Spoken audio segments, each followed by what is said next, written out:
Today is December 23rd, 2025. And before I introduce today's guest, I want to encourage you to vote on your favorite episodes of 2025. So go to EconTalk.org. You'll find a link there to our survey and vote. Thank you. And thank you for listening. My guest is author Rachel Cockerell. Her book, which is the subject of today's conversation, is The Melting Point: Family, Memory, and the Search for a Promised Land. Rachel, welcome to EconTalk. Thank you, Russ.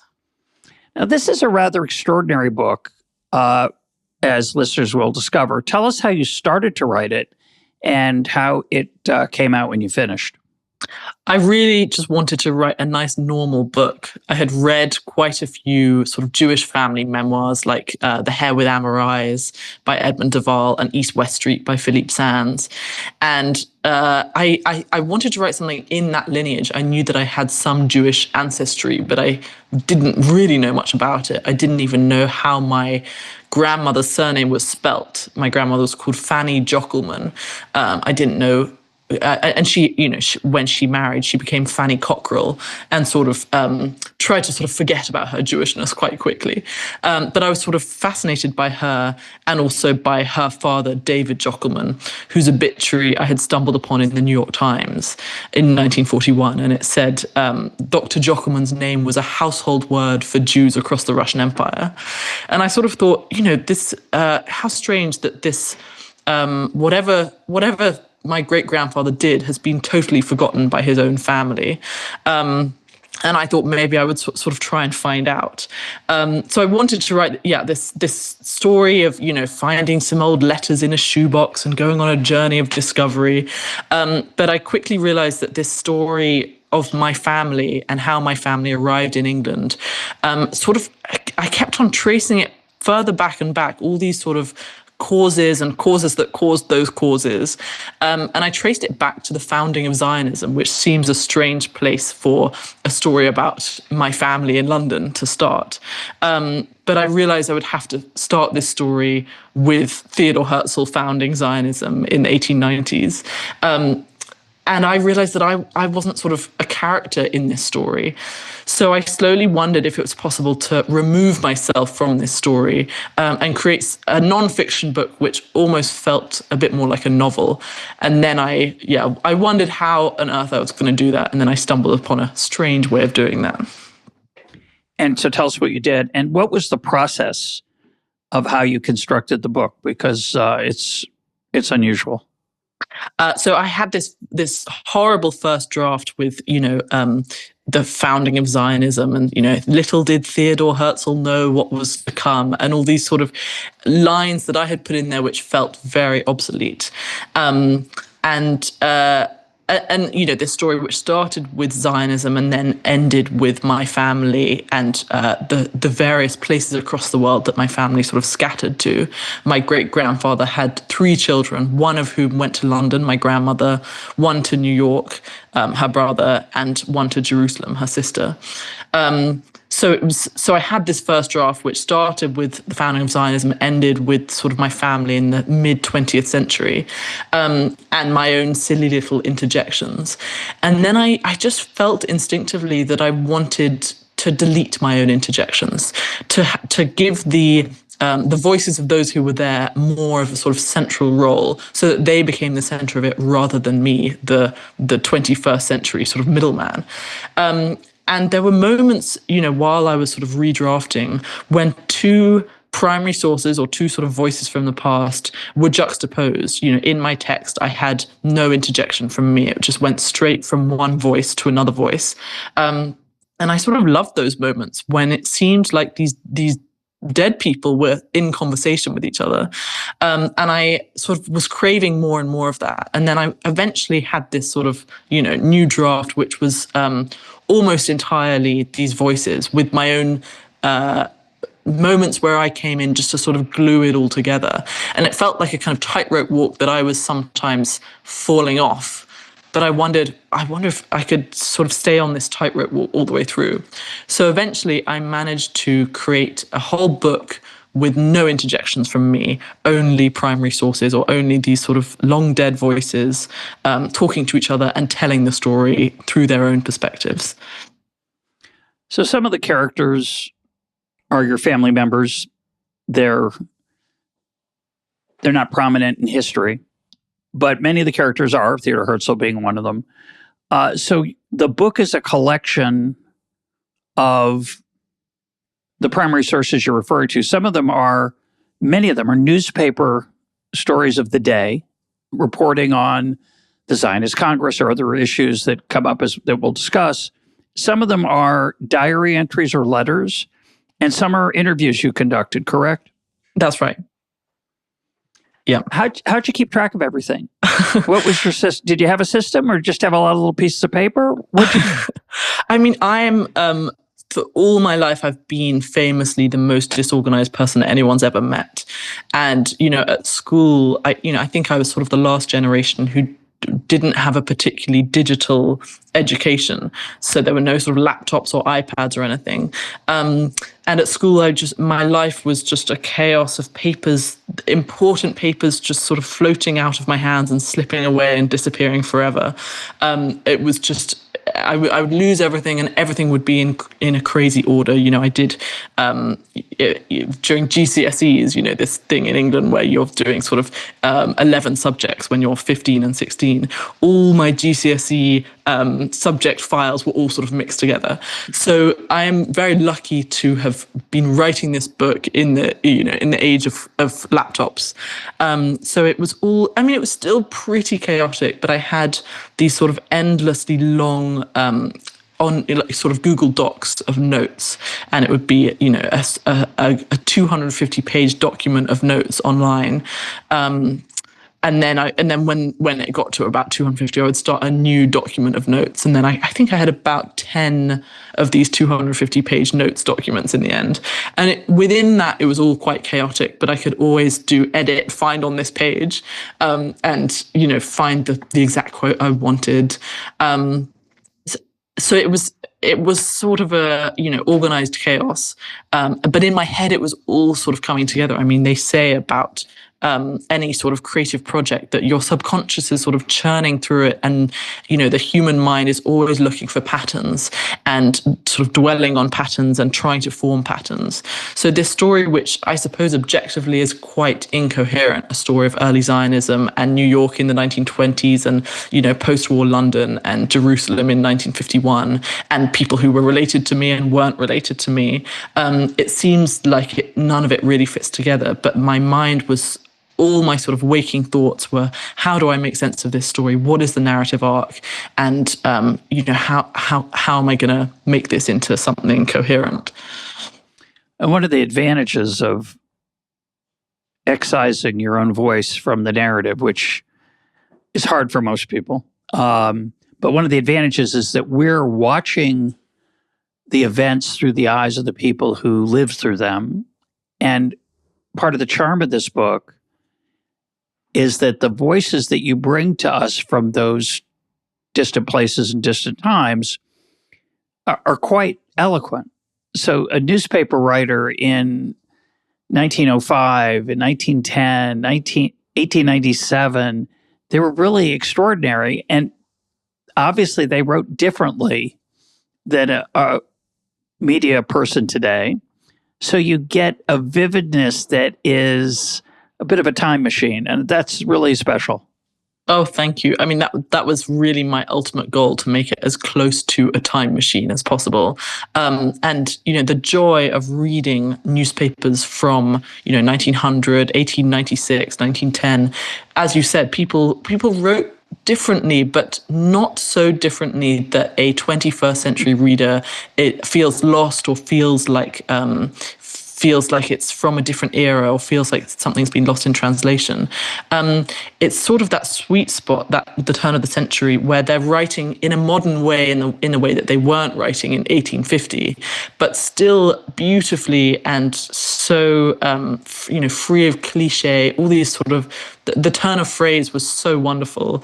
I kept on just coming across these just sort of delightful little little phrases that have fallen out of use now. But it was just, it was so joyful to read all this stuff. The first Zionist Congress in particular, I suppose the first few Zionist Congresses, there were a huge number of journalists from all around the world, but especially American and English journalists, who had been sent there by their local paper, the Sunderland Daily Echo or the, Louisville Courier. The golden age of journalism. They would, if you were a correspondent for some very sort of provincial little newspaper, you might go to Switzerland in 1898 and go to this strange thing called the Zionist Congress. And they would say things like, for many of our readers, this word Zionism will be either unfamiliar or a very new term that's been bandied about in the press. And this word may not mean anything to most of you, but believe us when we say this is the most spectacular event of the century. I spent a lot of time immersed in these old newspapers. I would use old newspaper archives online, I felt kind of big. It was during the pandemic, and I felt like the early Zionist Congresses were more real to me than the 2020 lockdown. Yeah. Was it hard to cut stuff? Did you have a lot of other, in those kind of archives, was it hard to narrow it down? I think, so for example, I would find some long article which was a sort of pen portrait of Herzl or of one of the first Zionist Congresses or of things that happened later in the book. And I think I'm lucky because I had this strong instinct as I read something. Certain lines just seemed to leap out at me. And I think any creative person in any field, when you've sort of found your correct field, when you have very strong opinions about something. The writer George Saunders says that he loves writing and he loves making music, but when he's sort of strumming on his guitar, he doesn't really know whether one chord is better than another. Whereas when he looks at a paragraph, he knows that comma has to be removed, and so on. I found that I was having these strong opinions as I was reading, and then even when I had sort of in theory finished the book, I was still going back and making cuts over and over again, and I find the cutting process to be very satisfying. Well, the modern reader, just to reassure the modern reader, although the language is slightly turn of the century. Chaucer was not doing any of the reporting, as you point out. The English is quite accessible to the modern reader, but you chose relatively short excerpts, which was also, I think, very wise. I just want to mention for any sports fans, and maybe even non-sports fans, I've only encountered one other book like yours in my life. It's called The Unforgettable Season by G.H. Fleming. Do you know that book? No. So what he did, I don't know if it's still in print. I read it quite a while ago. It is the story of one baseball season, the 1908 baseball season. And the reason it's an extraordinary book is related to your extraordinary book, which is the writing is phenomenal. All of the writing is taken from sports writers of the day. There are a lot of them because there's a lot of newspapers, as you point out. It's not just the Sunderland Daily Gazette or whatever it is. New York has many newspapers, and every city's got multiple newspapers. So they've got all these writers are covering these dramatic events in the season of 1908. And the story is completely told through short excerpts that take you through the season and the pennant race. And the characters, as in your book, are quite extraordinary. They include Christy Mathewson, other legendary baseball players. And something happens in that season that is unforgettable, as the author titles the book, and it's also tragic and poignant. And so for readers if you like Rachel's book, which you probably will, you can then go to The Unforgettable Season by G.H. Fleming. Let's go back to your book.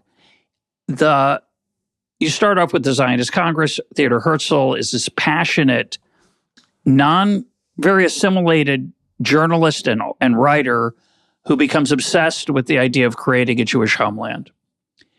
And early on, there is a huge question as these occur. You mentioned Switzerland. The first one's I think, in Basel. Subsequent ones are, I can't remember where they are, but many are in Switzerland, I think. Yep. And the debate becomes, where shall a Jewish homeland be? And this is in the aftermath of a terrible set of decades, particularly in Russia, where pogroms have led to Jews being extremely insecure, being beaten up, killed, their homes burned, and their stores looted. And Herzl is answering to this challenge, and his answer is a Jewish homeland. But the question is, where should it be? Palestine, which is the area of the Middle East, now it has political ramifications. At the time, it merely described a geographical area that at the time was under the control of the Ottoman Empire, the Turks. The idea that the Turks would accept Jews and give them a homeland was kind of far-fetched. Herzl did not foresee that World War I would happen, that it would lead to the defeat of the Turks that they handed to the British getting control of Palestine and running it through what is called the Mandate, and then the establishment of the state in 1948. We'll get to that eventually.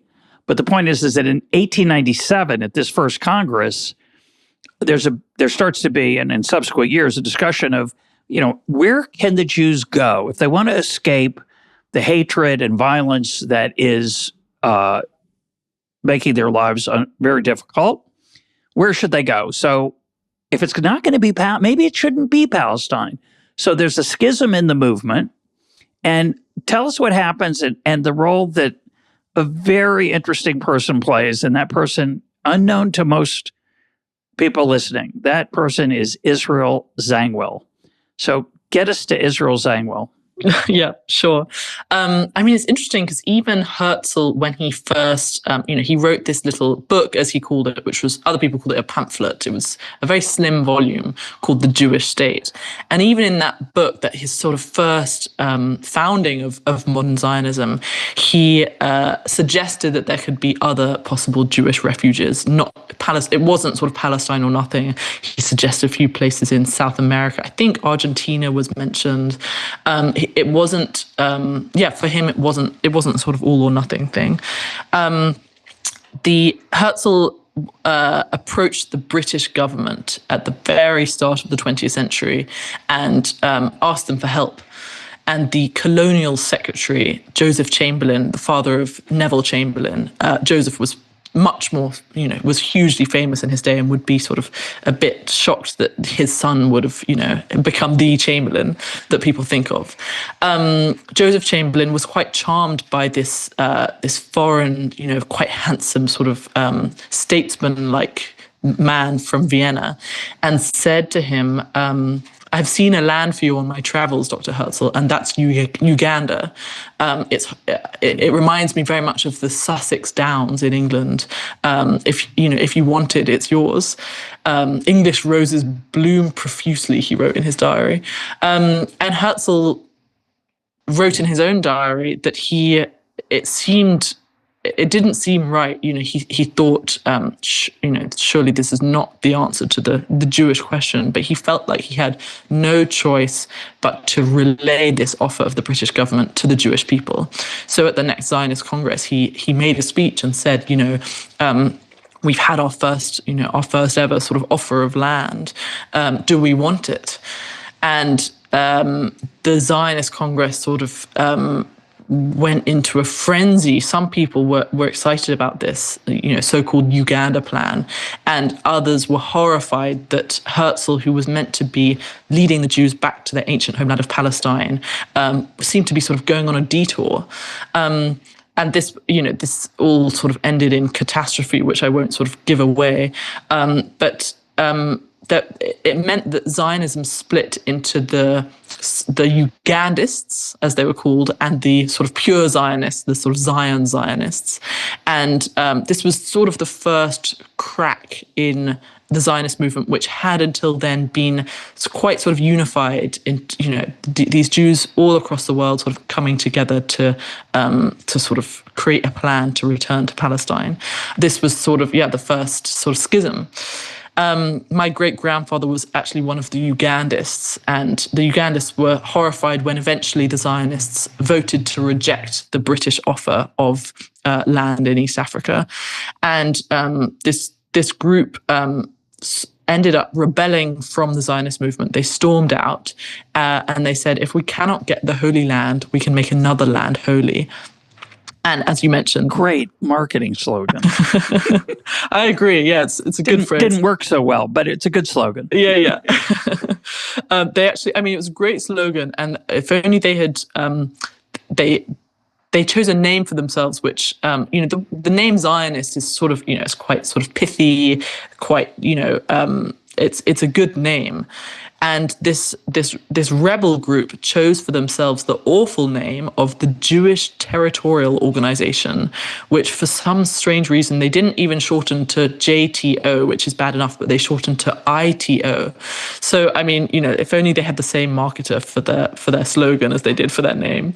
But the ITO, led by, as you mentioned, Israel Zangwill, who was one of the most famous Jewish writers in the world at the turn of the 20th century. He was known as the Jewish Dickens. And he sort of abandoned his career as a writer. He was British. He was British, a British Jewish novelist and playwright. And he sort of put his writing to one side for the sake of the Jewish cause. And he came up with this amazing line, if we cannot get the Holy Land, we can make another land holy. And this organization sort of scoured the globe for a temporary Jewish refuge, somewhere where the Jews could sort of gather and be safe. He said quite sort of haunting things like, who knows, this was in sort of 1906, who knows what the whirligig of time has in store for us? Are we to just stand by and wring our hands as, it was all these sort of lines which seemed to be sort of foreshadowing what was to come for the Jews in the 20th century. It was this sort of desperation, we've got to find somewhere before it's too late. And the Ugandists, to give them their due, they believed that the perfect is the enemy of the good. There was at the time seemingly no chance. It was a utopian pipe dream to think that somehow the ancient Israel homeland would become the modern state of Israel. It was so implausible. It's their passion is hard to understand. But they were the majority. They rejected the Uganda plan, but the Uganda folks, they viewed it as like you say, kind of like a way station, eventually. But in the meanwhile, we can't afford to not have a refuge. So they both were kind of right, as history suggests. But Israel Zangwill, let's just talk about him for a minute, because I want to say one thing. You say he's the most famous Jewish writer of the day. He wasn't just the most famous Jewish writer. He was also incredibly famous. We'll talk about his play in a minute, but the premiere of the play, The Melting Pot, Theodore Roosevelt attends that opening and loves Israel Zangwill, as do many Americans when it's performed in America. So this guy, one of the poignant aspects of your book is reminds me of Stefan Zweig. I think you quote Stefan Zweig once in the book. I think it's about Herzl's funeral. Now, many of my listeners will not know who Stefan Zweig was, but in 1930, he was the best-selling author in the world. He had an incredible career, and he is still in print, and he is still beloved by many, and some of his short stories will probably be somewhat immortal. His memoir, which I really recommend, which I think your quote is from, it's called The World of Yesterday. It's an extraordinary memoir of life in Vienna and in Europe between the wars and then the rise of the Nazis. It's an extraordinary book. But Israel Zangwill, other than a few street names here in Jerusalem, is kind of gone. And here he was so loved. He was such a celebrity. So talk about him and that reality that you've kind of brought it back. It's kind of sweet. Thank you so much. That was sort of I really wanted to bring him back. I must admit that you mentioned the word immortal. I don't think Zangwill's writing is immortal.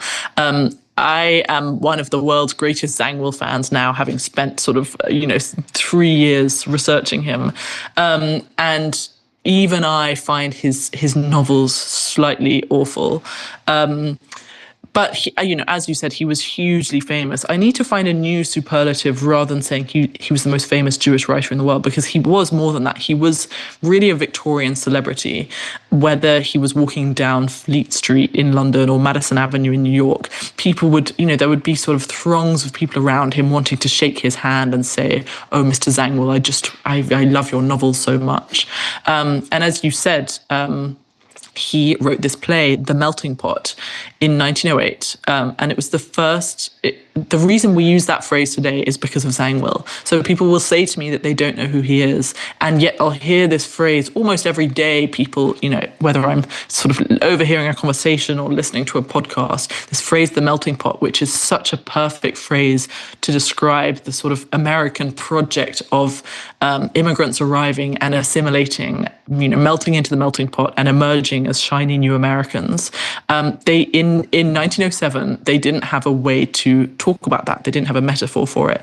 And then suddenly in 1908, they did. The premiere, as you said, Roosevelt was in the audience and applauded wildly. Roosevelt had said things in the past like, an American should revere only one flag, the American flag. No other flag should even come second. So Roosevelt was very pro-assimilation. And here was Zangwill presenting this play, which was almost sort of propaganda for the idea of the great American melting pot. Zangwill was hugely famous, and actually the play The Melting Pot was inspired by his work. This sort of the Jewish Territorial Organization, which ended up finding that if they could not get the Holy Land, maybe America should be the Holy Land. So I will get to that one more second, and we'll bring your great grandfather in. But I want to talk a little bit about the play, and it's an unbelievable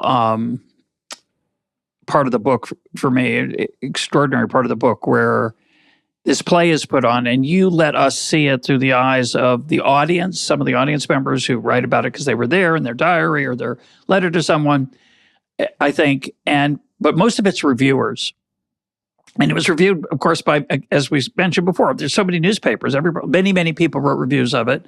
Many of them wildly positive, some not so much. But tell us the plot of The Melting Pot, and because there's an incredibly poignant connection to the plot of the play and Jewish history of that day.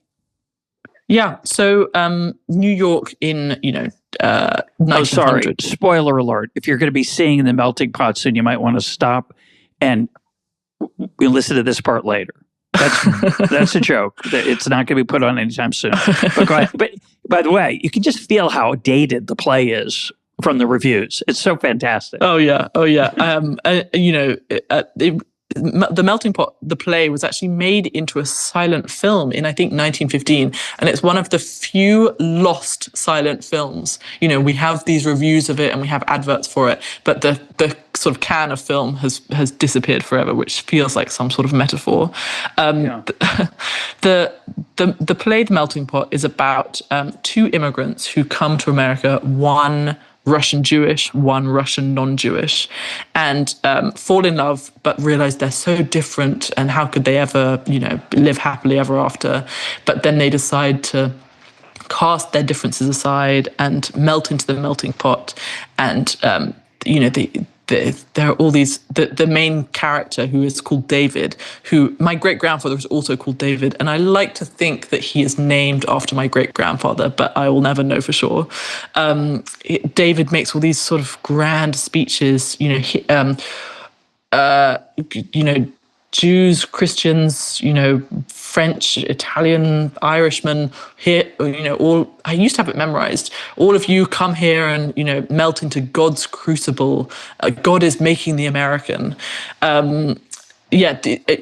he makes all these grand speeches, and this girl, the Russian Christian girl, has to sort of listen to all these speeches, and and then they, they do fall in love and live happily ever after. And when this play was premiered in DC, the audience was all, standing ovations. They were all sort of going wild for it. And then this play sort of went on tour across America. Well, you left out a crucial plot detail, which is that the father of the woman. Go ahead. Oh yeah. Well, so the Kishinev pogrom happened in 1903, and the reason that the main character is in New York is because he's fleeing from the Kishinev pogrom, and his girlfriend's dad was involved in the Kishinev pogrom on the Russian Christian side.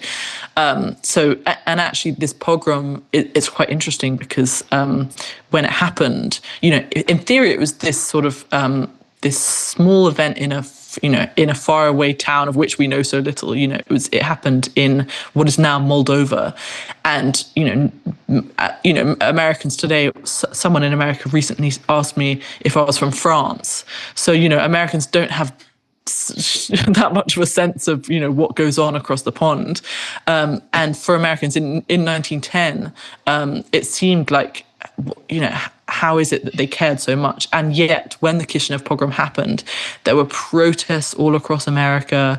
Several former presidents spoke about it, including Grover Cleveland. Theodore Roosevelt said, nothing is sort of more, this is foremost in my mind. He seemed to be sort of thinking about it every day. So that for some reason, it captured the American attention and created a huge sense of outrage and sympathy for Russian Jews who were being massacred by Russian Christians. So yeah, this I suppose Zangwill was sort of playing on the fact that he knew the pogrom was something that was important to Americans, and so it was people said it was very heartrending, and then funny, and just this play was totally gripping. The New York Times was one of the few places which was very rude about the play. They said Zangwill's new play, cheap and tawdry, it's sentimental trash masquerading as as human drama. I was reading all these reviews, some of which said Zangwill has written the great American play, and others said this is a load of rubbish. And the fun of sort of juxtaposing all of those and creating a sort of debate, that was a real highlight for me. He did it very well. And you end with a very poignant passage of what might be lost, the authentic Judaism that David, the main character's family has, right? It's not him, it's his I can't remember, but at any rate, people were saying, well, melting is nice, but it's also nice sometimes to be intact.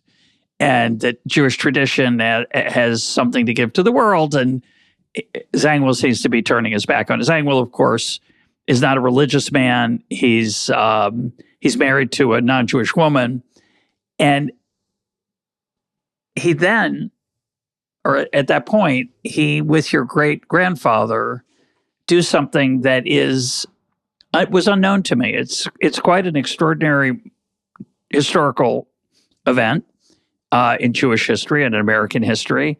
But I'd never heard of it before, and I assume many of the people you talked to, having read your book, were amazed by it. And that has to do with Galveston. So what does Galveston have to do with Israel Zangwill and your grandfather, your great-grandfather? This is the longest that David. This is David. How do you pronounce his last name? I say Jochelmann. Okay, David Jochelmann, your great-grandfather, is a very, very good friend of Israel Zangwill, and together they do something quite strange. Yeah, and in fact, I'm amazed that we've got this far in the conversation without talking about it, because usually it's the sort of first thing I mention, which is that my great-grandfather's job in the early 20th century was helping 10,000 Jews escape Russia and flee to Texas. It was called the Galveston Project. And this was, as I said earlier, Zangwill and Jochelmann had been searching for an alternative to the Holy Land. And the American Jews sort of caught wind of this and said, we hear you're looking for somewhere for the Russian Jews to go, bring them to America, but just not to New York. Let's find somewhere else for them. So I sort of imagine them with a big map of the United States, sort of looking down the coastal cities and landing on Galveston and thinking, okay, perfect, let's bring them to Galveston. And from Galveston, they can sort of spread out across, as they call it, the American hinterland. So this Galveston sort of became the alternative promised land, and this was what my great grandfather was doing from 1907 to 1914. He was apparently going around the Russian Empire, finding Jews who were about to set off for New York, and saying, "Why don't you go to Galveston, Texas instead?" And they said, "Galveston, but I want to go to America," because for them, New York and America were synonyms. They, both were a small town on the edge of the New world. They're already New Yorkers. That's the same way New Yorkers feel, right? Yeah. That's America. Everything else is the hinterland. Go ahead, sorry. Yeah. No, I mean, so this was, when I was first wanting to write this book, I wanted to write about my grandmother, Fanny Jochelmann. And then, her father, whose obituary I read in the New York Times, I was asking, my family, who is this guy and why did he have an obituary in the New York Times? And none of them could tell me. Everyone thought he was quite a sort of boring man involved in stocks and shares somehow.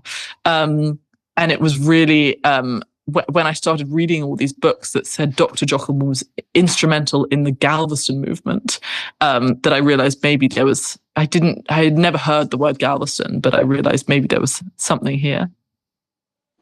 And how did that work out? And why, by the way, I'll just say this part. Yeah. They felt that New York was, quote, too full of Jews. It would, quote, burst if it had to continue to take Jews. And how did it work out, and why did it stop? The people who were organizing the Galveston plan, Zangwill included, envisioned that 2 million Russian Jews would enter America through Galveston. It was to become the new Ellis Island. And the idea was that any Jew in Russia who thought of migrating to America would instantly think of Galveston rather than thinking of New York as the sort of obvious place to go. This did not happen. They only got 10,000 there in 7 years. So for them, it seemed like a huge disappointment and a huge failure. And it ended for several reasons, one of which was that the immigration rules seemed to be stricter at Galveston. So if you had an eye infection, or if you were too old, or if you didn't have any money, then you might be sort of thrown back to Russia. Whereas in New York, it seemed like it was a safer bet that you would get into America. And then also World War I broke out, which sort of halted all transatlantic passenger traffic. And there were a few other factors which meant that the Galveston movement was shut down in 1914. And my great-grandfather was... he actually went to London to be with Zangwill and sort of wrap it all up and make sure it all ended smoothly. But the whole thing was so stressful to him that I think he had not a heart attack, but some sort of he had a bit of a sort of nervous breakdown because of the Galveston movement. And what was Jewish life in Texas like? You give us some flavor of it. There's an extraordinary man, Rabbi Henry Cohen, who's everywhere. Everyone loves him. He's like this incredible meter greeter, take care of you, etc. Mother hen, den mother, amazing. But what happened to those people? Those 10,000? Did they make a community? Remind me. I mean, this is sort of the sad, or at least sort of bittersweet aspect of the Galveston movement. Obviously, all these Jews were saved from their fate in the Russian Empire, but the whole idea was for them not to congregate in one place. So if you imagine 10,000 Jews staying in Galveston, that was not a particularly enticing idea for the Americans who were sort of organizing this. They didn't want to sort of change the shape of a certain city. So instead, the Jews arriving in Galveston were told to get on a train that day, the day they arrived or the next day. And if you think of it, they had just spent a month crossing the Atlantic and their journey was sort of not over yet, to either somewhere in Texas, so a lot in Dallas and Houston and Austin, or to, small towns in Texas, and also further afield. So I think in the end, there were Galveston immigrants in every state west of the Mississippi, and some east as well. So they really spread out, which meant that, maybe they were the only Jewish family in sort of South Bend or, wherever they went. And that meant that they did melt into the melting pot a lot quicker than a Jew arriving on the Lower East Side of New York, where they would be, surrounded by people speaking Yiddish and Russian and Polish, and they would be able to, keep kosher and keep Sabbath and sort of cling on to their Jewish rituals and traditions for maybe a generation or two longer than a Jew arriving in Kansas City. Yeah, fascinating. Now, some of your family, then, that's your great-grandfather who starts off in, remind me. Well, he's around the Russian Empire, but he's mostly in Kiev. He's in Kiev. He marries a woman, has a child in that marriage, but then emigrates to London, to England, remarries again. I don't know if there was some uncertainty about the state of his first marriage, but he ends up in London with and starts a new family, and that becomes your family, correct? Right. Correct. Yeah. So tell us what happened there. So I never knew that my grandmother, Granny Fanny, had a half brother who was called Emmanuel Jochelmann, and he was born in 1898. And when he was a teenager, was sent to New York, which is strange because this was just when my great-grandfather was saying that all Russian Jews should not go to New York, should go to Texas instead. So during the Galveston movement, my great half-uncle was sent to New York, and Emmanuel Jochelmann decided that his name was too polysyllabic to carry around without tripping, and he changed his name to M. Joe Bache, slightly unspellable and unpronounceable, and he became an experimental playwright in New York. He moved in the same circles as Hemingway and John Dos Passos, and formed this theatre company.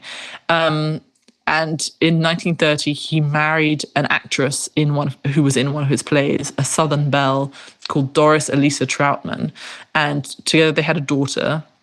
And Doris said, "Shall we name her Jane?" And M. Joe Bache said, "I have a better idea. Let's name her M. Joe Bache II." So M. Joe Bache II was born in 1930 and is now in her 90s and living in Canada. And this book sort of moves from London and Basel to New York, to the melting pot. And I really wanted, the first part of the book is sort of Zangwill theorizing about the melting pot. He's not an American. It seems like he's sort of coming up with all these ideas from the outside. And I wanted the reader to sort of be immersed in the melting pot and see what it was really like. So M. Joe Bache II's upbringing is sort of very typical of, it's just typically American. She's half Russian Jewish and half North Carolinian, if that's the word. And she grows up with this sort of hybrid of two identities within her, or seemingly sort of in conflict or sort of fighting to be the sort of dominant one. And to this day, she's in her 90s now, and I feel like she still doesn't know whether she's a Southern belle or a Russian Jew. The second part of the book is about M. Joe Bache and M. Joe Bache II. So M. Joe is Emmanuel Jochelmann. It's like first two letters of the first and the last name. Bache, I think, is a Yiddish. Basha is a standard Yiddish name for a woman. So I don't know if that's what he was using for his adopted last name. That he named his daughter M. Joe II, Basha II, that is the second of a name he made up for himself, is so 1960s and 70s in America. It's kind of clearly a very avant-garde guy, and his plays and the company, the theater company that you chronicle in this second part of the book is incredibly funny. It's not supposed to be funny, but it's tragic in a certain dimension. But talk about Otto Kahn and this ragtag group of creatives. Yeah, it was. I suppose they were sort of before their time. They were called the New Playwrights Theatre, and they were founded in the 1920s. And they were putting on these pretty weird sort of experimental plays, which the main character of one of Mjo's plays at one point stands on the Brooklyn Bridge and contemplates suicide, and a reviewer called Alexander Woollcott, who was very famous at this time, said that the main character suffered almost as much as his audience, which gives you a sense of the kind of delightfully scathing things that these reviewers were saying about these plays. But I guess that part of the story is in there because Mjo wrote a play called The Centuries, which was about Jews arriving in New York. And it was sort of a play about disillusionment and, the promised land of America maybe not living up to its promises. Yeah, that's just a fantastic part because there's no romance. The romance is over. It's not the streets aren't paved with gold. It's dreary. It's almost, I think, probably a common chapter in Immigrant Chronicles where the excitement of the beginning has to face the reality of life's hard, and it was a tough time. Yeah. And I think Zangwill had been putting such a shine on it and really had known very little about the reality of being a Jewish immigrant in New York. So and people said that about Zangwill's play, that it seemed overly just shiny and lovely and sort of wonderful. And Mjo, he wrote a very different play. It seemed, a reviewer said it seemed to be sort of clawed out of his own experiences. And this theatre company quickly sort of died a swift death. But during their time, they had been funded by Otto Kahn, who was a very wealthy German Jewish banker in New York, who still, he has this huge estate in just outside of New York, which. He was just hugely wealthy, and he was the patron of people like George Gershwin and others. He was he was sort of living vicariously through these New York artists and musicians and writers because he had wanted to be one himself, but his father said, "You have to become a banker."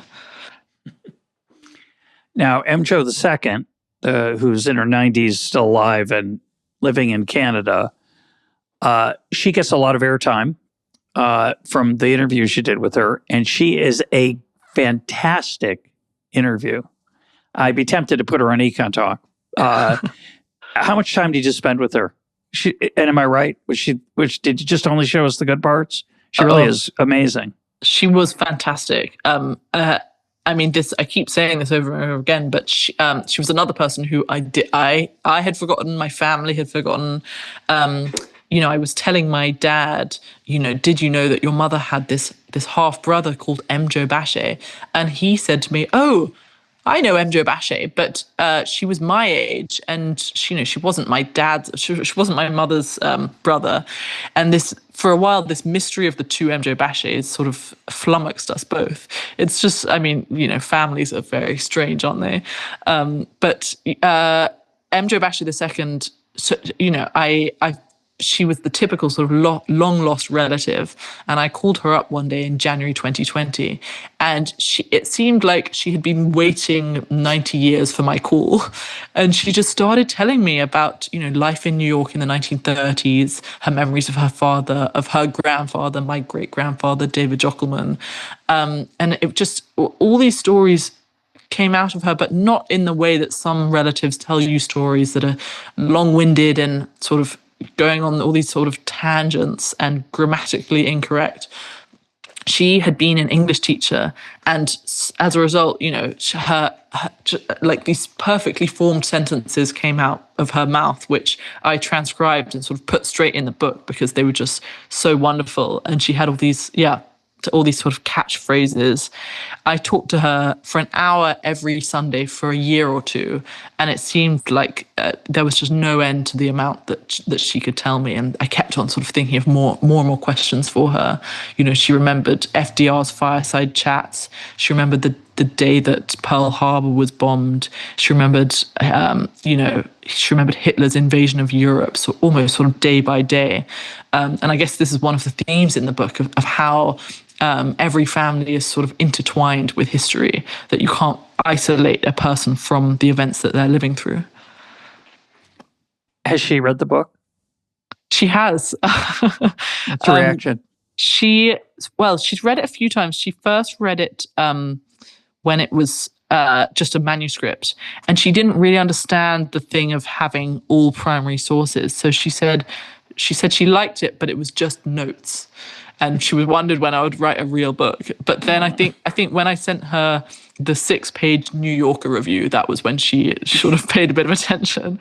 And now I think she partly loves it because it has so much of her father in it, and she feels like it's sort of a piece of him that she has left. Yeah, it's very sweet. I don't want to forget, why did you call your book The Melting Point? Partly because I felt that Zangwill had already taken the title of The Melting Pot. And although there is no copyright on titles, I didn't really want to plagiarize that from him. I felt that belonged to him. Nevertheless, people do just... I tell people the title of my book, Melting Point, and they look me straight in the eye and repeat back to me, "Oh, Melting Pot, great title." All my emails are, "Read your book, The Melting Pot." I guess I called it Melting Point because I felt like this book is about assimilation, and is there a moment when someone assimilates? For my grandmother, she began life as a Russian Jew and ended life as an English woman. People in my family said she was more English than the English, and I wondered when was the moment when she became English instead of Russian Jewish. And I suppose there isn't really one, but I was just that was what was sort of playing on my mind. And there's a section where there's two families living in the same house. One of them reminds me of your high school exam strategies, mixing everything together, and it's a little chaotic. Yeah. And one's a little different. Say something about that group, and then we'll go to Israel. Yeah, I mean, you might be able to guess that, it was these two families, two sisters, my grandmother and her sister, and their respective husbands and their respective children, 7 children altogether. And you will not be surprised to learn that the chaotic line of the family was my grandmother, not her sister. I mean, when I am sort of in a state of chaos and have lost all my possessions, and everything is a mess, and I'm late for my train and I've lost my keys, I do sort of think, maybe this is not my fault. It's actually inherited from my grandmother, and there's nothing I could have done about it, which makes me feel a little better. But yeah, this house in North London, which my great-grandfather bought when he arrived in England, was then, after he died in 1941, was inherited by his 2 daughters. There's this huge sort of... this slightly sort of crumbling house, and it has many floors. And for a while, my grandmother and her sister were raising their children together in this house, and it was just people called it the Mapesbury Madhouse. It was 22 Mapesbury Road. And all the adults in this house, these 4 adults, plus also my great-grandmother and her sister, all spoke Russian, apart from my grandfather, Grandpa Hugh, who was a sort of stiff upper lip Englishman. And it seemed like he had married into this family of Russian Jewish immigrants, which is quite strange. He was in North London. Surely he should have been the one who felt at home, but it seemed like he was sort of the odd one out. And this was where my dad grew up in the years after World War II. And some of them decide, once the state of Israel gets established, to move to Israel. What happened there? Yeah. So as I said, my grandmother married an Englishman, and her sister married a Russian Zionist. And her sister's husband said to her, as soon as we can, we will be moving to Israel, if that's all right with you. So I think in 1948 or 49, he moved to Israel, and he was there for a year, sort of finding a house and finding a job. And then he said to his wife and children, it's time for you to come and join me. So in, I think, 1950 or 51, this part of my family moved to Israel. And my grandmother and her family were sort of left in England. And if you think of it, it was these two families who almost became one family during and after World War II, were living together in the same house. It seemed like these four parents were sort of parenting all seven children. And then, there was this schism, and half the family moved to Israel and didn't really come back. So I found all these airmail letters from back and forth from these two sisters who had lived all their lives together, and then in 1951, that was the end of that. So some went to Israel and the rest stayed in Uganda, but it was London. Do you still have family in Israel? I do, and actually, that was another of the sort of things that started getting me curious about my family's history, because I knew that I had these distant relatives in Israel, and I didn't know how they related to me really. But I didn't know how they had got there or when they had got there. But it was just a sort of given in my family that we had, if any of us ever wanted to go and stay in Tel Aviv, we had some family members there who we could stay with. And then I did actually go there for the first time in 2019. And I was hearing from my dad's cousin, Judy, about growing up in London. And then, when she was, I think, 9 years old, moving to Jerusalem, just when the State of Israel had been founded and what that was like. This decision that was made by by my grandmother's sister's husband, more than half a century ago, just to move to Israel has shaped the fate of my family. So let's talk for a minute about Jewish identity. One of the things your book captures is the complexity of it. We've got these Zionists, we've got people who speak Yiddish, people who marry Jews, non-Jews. It ebbs and flows like much of Jewish history. If you're comfortable, tell me about your Jewish identity and how writing the book affected it, if at all. I always felt like I had very little Jewish identity. My dad grew up with Passover, and that was about it. That was his only sort of Jewish thing that he grew up with, apart from the food. His mother was a really terrible cook. She cooked mostly pretty clear food from the book. Yeah. Yeah, I mean, there are quite a few pages about her bad cooking in the book. She cooked mostly English food, but my dad did grow up with a love of matzahs, matzo ball soup, gefilte fish balls, borscht. And so that was always sort of lying around in the kitchen when I was growing up. I didn't really have much of a taste for any of that.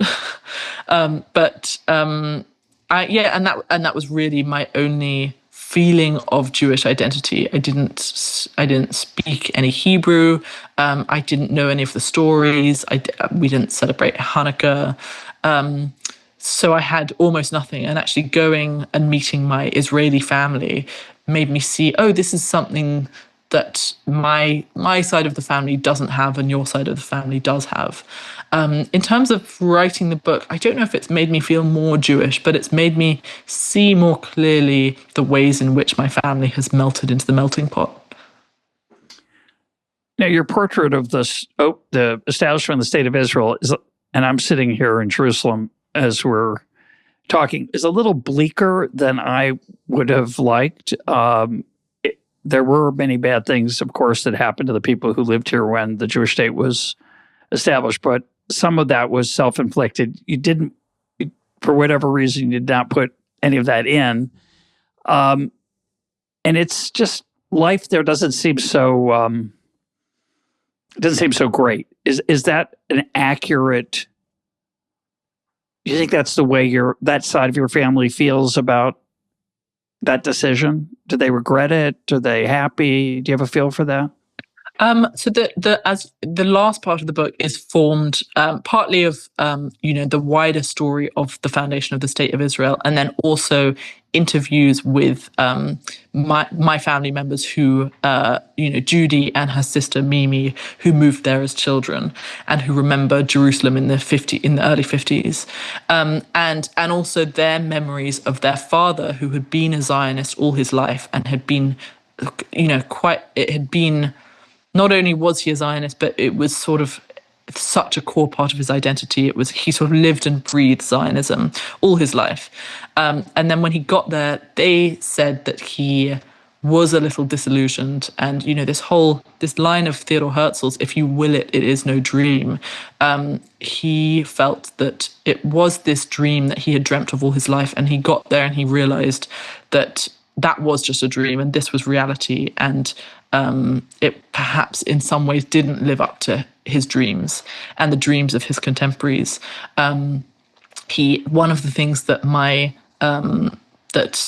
dad's cousin Mimi said was that he felt that the people there were not sort of idealists and were not Zionists to their core in the way that he was. Some of them were just wanting a Jewish refuge somewhere, a sort of escape from post-war Europe, and that was sort of the place they had ended up. And some of them were resentful of being there, especially German Jews who felt they were so German and that they belonged in Germany as much as anyone else did, and who sort of missed Germany for the rest of their lives and sort of only spoke German to each other and only read their German newspapers. And even my grandmother's sister, she was not a Zionist, but she was Jewish. And she went there to sort of follow her husband. And for the rest of her life, she always talked about at home. And her children would say to her, "What do you mean at home?" And she would say, oh, in England. So, I guess this idea of home and of a homeland is something which felt to me like it didn't have a sort of easy answer. Yeah. Israel in 1951 was a very, very poor place and was a very, very hard start to this country, obviously.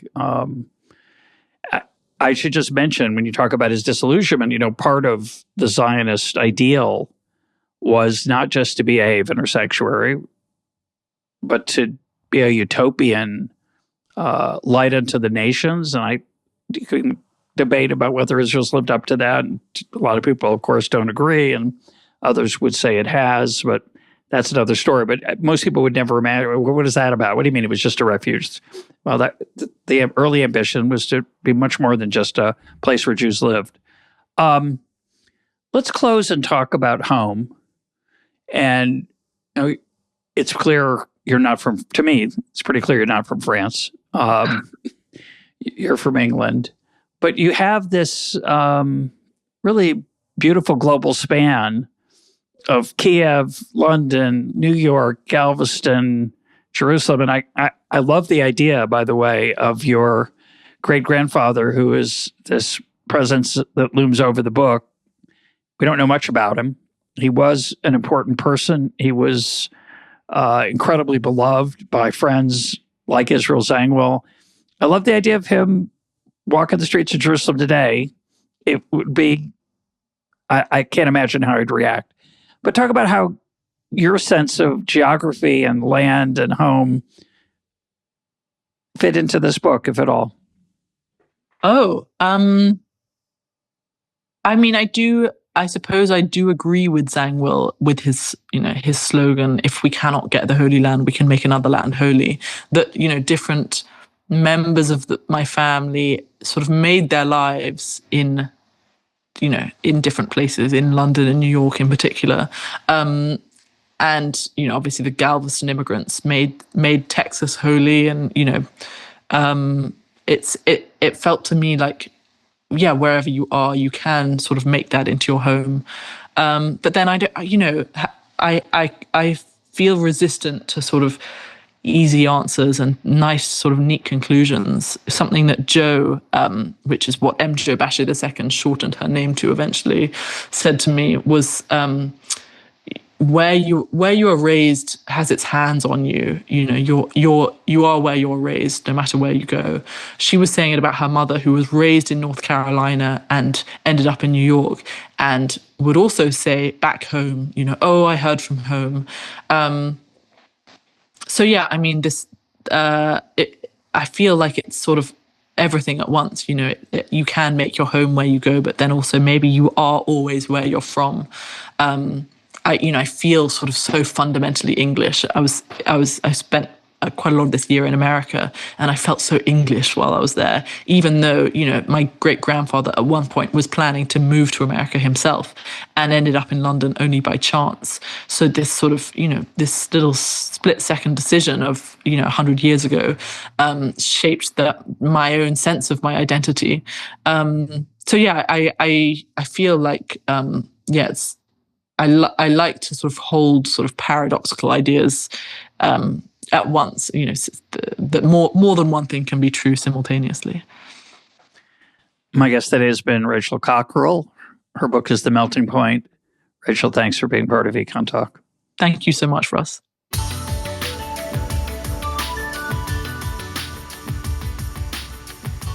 This is EconTalk, part of the Library of Economics and Liberty. For more EconTalk, go to econtalk.org, where you can also comment on today's podcast and find links and readings related to today's conversation. The sound engineer for EconTalk is Rich Goyette. I'm your host, Russ Roberts. Thanks for listening. Talk to you on Monday.